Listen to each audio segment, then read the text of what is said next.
Hello everyone, and welcome back to Remember the Flowers. So we got to meet Crystal last time. They're a character. They're a character. It do be that way. Do I have to turn up the game volume a little bit? That looks a little bit quiet. Or maybe the music is just gone. Who knows? Who knows? Anyway, we're heading to Aaron's house. Very good.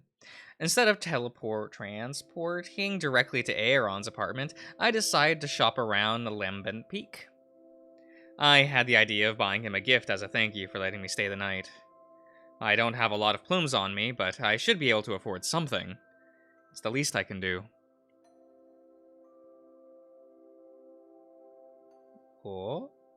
Window shopping is a tad awkward around here. Everything is either really expensive or incredibly niche. I don't recognize a lot of the gizmos and gadgets I walk past, and I don't want to spend 200 plumes on a pair of glass tongs. Think, what's something Aaron would like? Oh, I know. Oh, are we gonna get some nice bread? This looks like a bakery, so, you know. I rush to the only grocery store on the mountain. Everything looks fancy as hell. It's a small shop. They just pour anything you buy on the counter. Ooh, okay. Is that good for the volume of the game? Okay. Oh god. Excuse me. It's a small shop. They just port anything you buy up to the counter. Hello, sir. I haven't seen you around. Are you new to the peak? Oh, no. A friend of mine lives up here. He's actually why I've come in. Do you happen to sell fish at all? Of course. What kind would you like?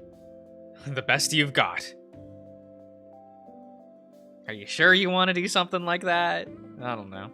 I had to start running halfway to the condo.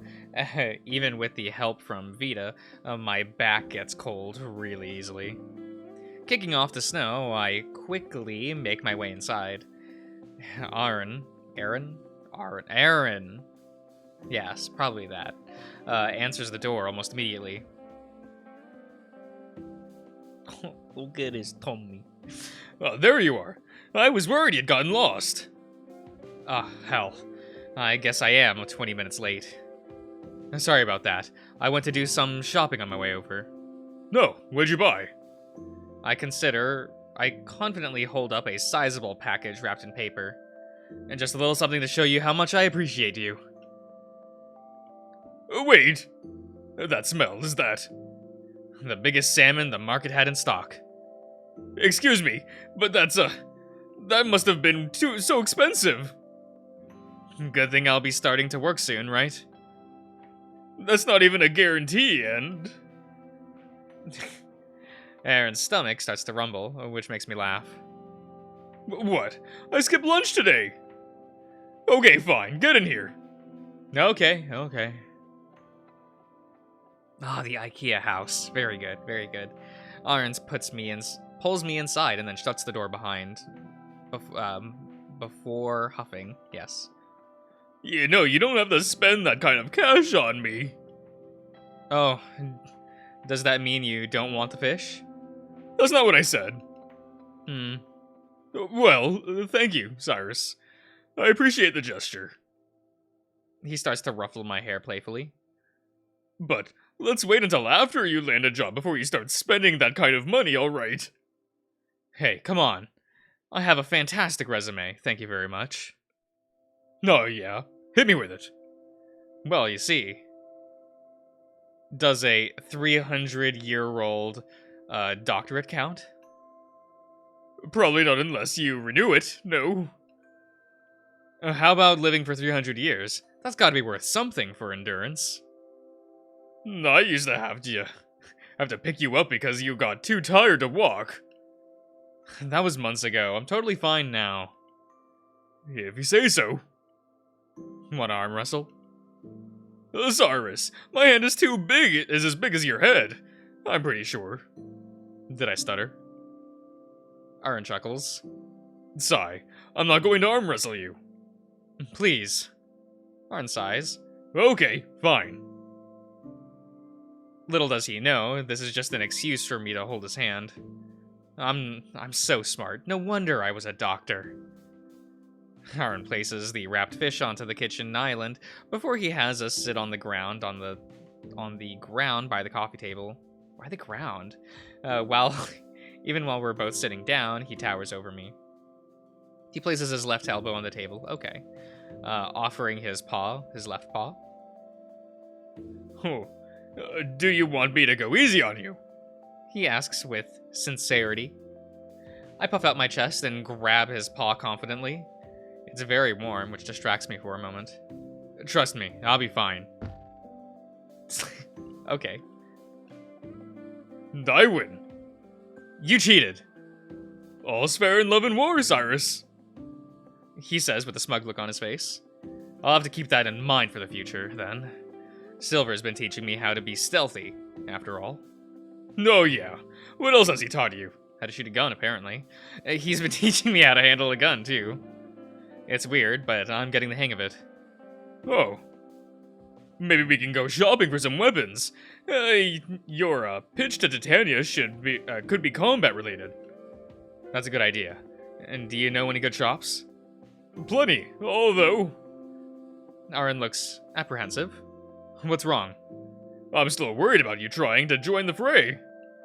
Don't get me wrong, I'm happy you found that kind of passion, but... Aaron pauses. I just don't want another Xavier situation to happen, you know? I nod. I understand the risk, better than anyone. That's why I'm training as much as I can. The conversation reminds me... Oh, what does that say? Okay. To take one of my medicine balls out of my axiom. Vita's helping me find a good schedule for medication. Karen and Silver have been great tutors, too. Plus, I got you here with me. You've all done wonders for helping me build up my confidence. So trust me when I say that I'll be fine, alright? Aw, Cyrus! Aaron opens his eyes and smiles. Alright, I trust you. Just let me know if you ever need help. I'll come running, okay? Only if you ask me for help, too. Deal? Deal! He offers me his hand to shake. I quickly oblige before trying to bring it down to the table. He doesn't budge. A+ for effort! Had to try. Aaron chuckles before sitting up.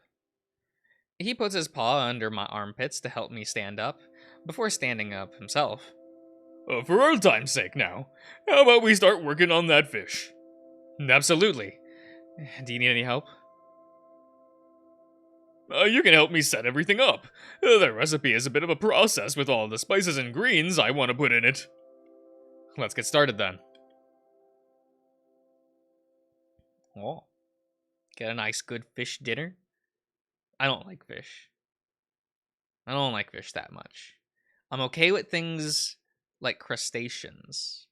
Well, I guess I'm not really that familiar with crab, but like shrimps and things. Squid's cool. I like squid. Mostly just deep fried, you know, the American way. Aaron pulls out all the spices we're going to use for the fish. Besides salt and pepper, there's a few others that we'll use in small quantities. Wow, I fucked up that sentence. He hands me a bottle that's labeled Spriggan? Spriggan? Okay. Oh, what's this one? Since so much has changed in the world around me, we've made it a game to see which spices I can recognize, even though they have different names. Oh, that's thyme, 100%. Like a clock? Yeah, but it's spelled differently. We mainly put it on meat when cooked in the oven. Well, I am putting it in the oven. That counts, right? Absolutely. Alright, give me another. This one. He hands me a glass bottle labeled Firegrass. It's filled with tiny red and brown flakes. One sniff is all I need. Oh, damn. That's definitely crushed red pepper flakes. We used to put that on pizza. You're going to use this on the fish? No. I just wanted to see if you could figure it out. Rude. Alright, one more, then we'll get to work. He hands me a final bottle that's labeled cilantro. What's wrong? I take a big whiff. Yep, that's definitely cilantro, alright. Aaron chuckles. So this one stayed the same. Looks like it. We mainly use this for Mexican and Spanish dishes, but it's also common in Asian dishes as well. Added a bit of freshness, especially in something like pho. And po. Po. I forget how it's pronounced. I'm a fake Asian, no worries. Pho? I've never heard of it. Do you remember any other recipes it was used in? I'd love to try them sometime. I could probably help make pho. As for tacos, can you? I remember reading some of the recipes for these to make it from scratch and just going like, nah. You know what? We're using the pre-made mix. We're doing that. That's what's happening here.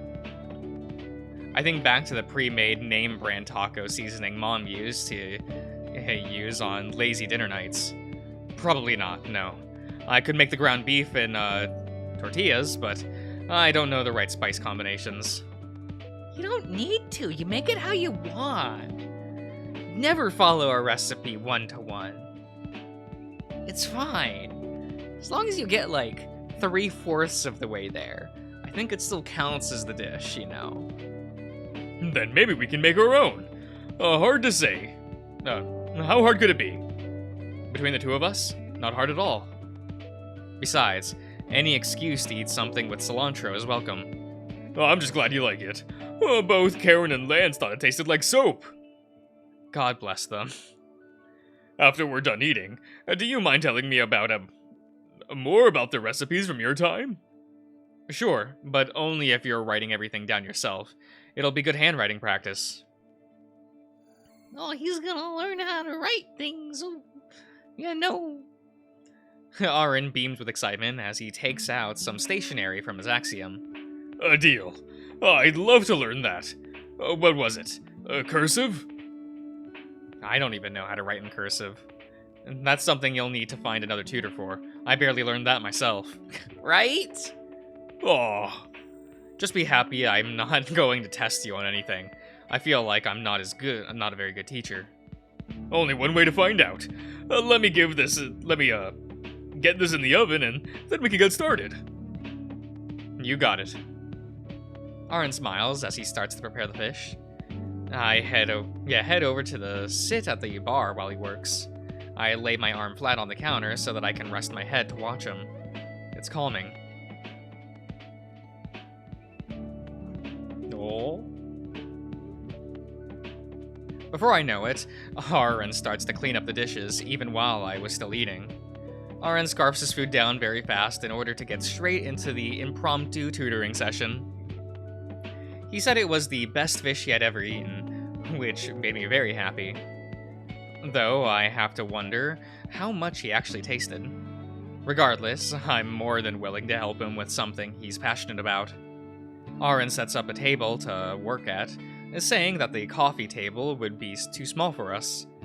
It's a nice and sturdy table made of wood. It's circular and looks pretty heavy. It's typically, in typical Aaron fashion, he picks it up with ease.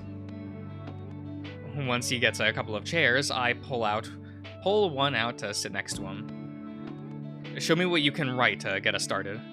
Try writing, "Hello, my name is Aaron Cosmos. It's nice to meet you." That shouldn't be too hard. Give me a second. A second turns into a minute turns into 2. I pucker my lips. This is going to be harder than I thought, isn't it? When he does finally finish, he slides the paper over to me. Well, what do you think? He asks proudly. So proud that I have to make sure to let him down gently. I can barely make out any of what he wrote. Aaron, your name has 2 A's. Why do you only write 1? I thought it was the first one was capitalized. You wouldn't have to. Who told you that? Kanto? He states sheepishly. Of course he did. Beautiful, truly. Is it really that bad? Yes.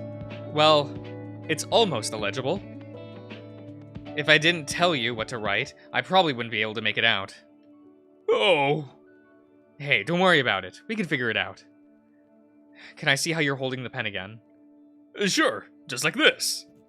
He moves the pen to the paper. His form is fine enough, but I think I see the culprit. His paws are so big, the pen looks like it's being dwarfed. It belongs to a dwarf. There is no way he'd be able to control it with precision. I think we need to get you a pen that fit your size. The tiniest movement can ruin your writing. I gesture for him to hand over the pen. Once he does, I write the same sentence he did lower on the page in half the time. Though I hadn't written in a very long time, the muscle memory is still there. Whoa. It becomes second nature once you get the hang of it. When we go shopping tomorrow, maybe we can find something better for you to write with. Aaron nods enthusiastically. I'd love that. Good. I pass the pen back to Aaron. If you don't mind me asking, why are you so interested in learning to write? Well, Aaron scratches the side of his cheek. it's kind of embarrassing, to be honest. Oh, enlighten me. I tease him briefly. If you wanted to, that is. Well, Oh, excuse me. Xavier used to handwrite me love letters when we were together. Is that right? Yeah, I'd find them every now and then. He'd like to hide them. Being from a time before axioms, he still handwrote pretty much everything. Aaron has a dopey smile on his face as he reminisces. It makes me happy to see him. To see him happy. I see. Can you tell me more about him? Well, it'd take me all night. He says jokingly, but I decide to call his bluff. Good thing we have all night. We can talk about it while I'm tutoring you. How's that sound? Okay, well, Aaron picks up his pen again. Interested, instead of trying to write, I think he's scribbling. Xavier was born during the transition period after the 7 stars landed. Growing up in the desolate land, he didn't have much. Resum was the only thing keeping people alive in this part of the country. He happened to live close enough to it. Aaron sighs. Back in the day, Resum advertised themselves as a paradise after the apocalypse. A very exclusive paradise. Even so, people flocked from all over just for the chance of being let in. As you can see, as you know, they didn't accept everyone. Xavier considered himself lucky that they accepted him. Oh. Look at this fucking little anime twink boy. I'm sorry. Oh. I thought, wow, my family could finally take it easy for once. They promised they'd take care of anyone they deemed worthy. Though I quickly learned what that meant, because I was the only pristine carrier. I was the only one they took in. I was told my family would be safe outside of Resum. I can't confirm if they were or not. I never saw them again. Xavier's face looks hopeful, but I'm sure they were straight up abandoned. I think he knows that, and that makes me ball up my paws angrily. The treatments weren't so bad at first. Over time, they pushed me more and more. It got to the point I had to be in the isolation capsule just to be of use. I wasn't supervised as much as some of the other carriers. That's when we started planning my escape. Xavier sighs. Grant really did want to get me, and everyone else he could, out of that place. I just wish he could got out too. He's still smiling, but I can see a tear well up and then fall down his cheek. Gently, I try to wipe it away with my paw. He grabs it and then strokes my fur. I hope he knows his sacrifice wasn't in vain. All of the information we smuggled out definitely hurt them. And most of all, I got to meet you, Aaron.